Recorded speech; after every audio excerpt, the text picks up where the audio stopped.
In 1976, David Coverdale was asked to replace Ian Gillan as vocalist for Deep Purple. Since then, he's played the world over with Whitesnake and also spent a few years jamming with Led Zeppelin's Jimmy Page. And the last time he was here was 32 years ago when he had a slight run-in with the law. The chief of police was backstage. There'd been an awful, this before you guys were fucking born. Yeah, shit.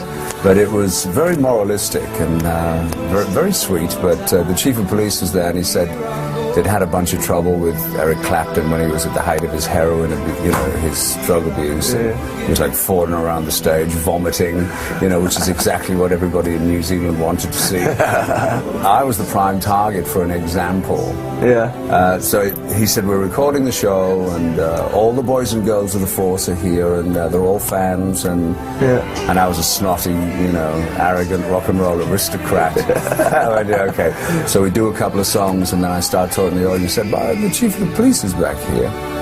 And there's boo, you know, I said, yeah, I know. I said, he's asked me not to use the slang word for fornication, but for the life of me, I can't remember.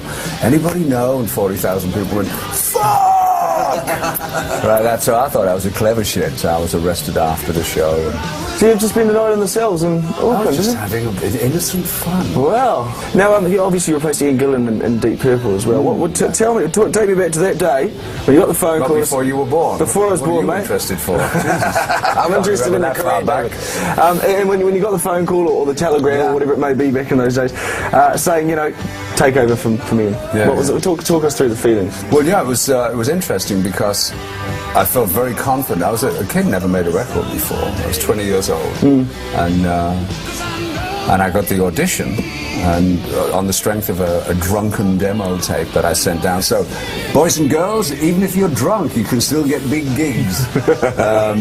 So they arranged for me to come down to London, and which I knew if I'd had the opportunity to stand there and present myself, that you know, I could put on a good representation, and fortunately it happened. And it was actually a week to the day I got a phone call to tell me I was in, which was mind-blowing.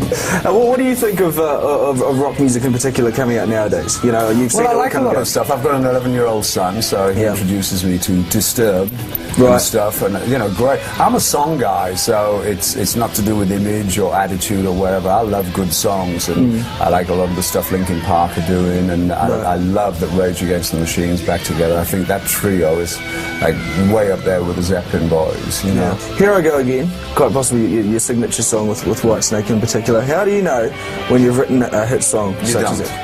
The song was about the breakup of my first marriage. Now it's like this big arena anthem, punching fists in the air, but it's about a divorce. You wrote that song about your first divorce, but then you met your second wife, didn't you, on the video there's a bunch of very acerbic salt and vinegar songs about that one too. You see, you pay a lot of money in settlements, divorce settlements, and then you make it all back writing about it. Hey, listen, mate, thanks for coming down and playing for us. Nice to meet you, man. Nice to meet you. David Coverdale, ladies and gentlemen.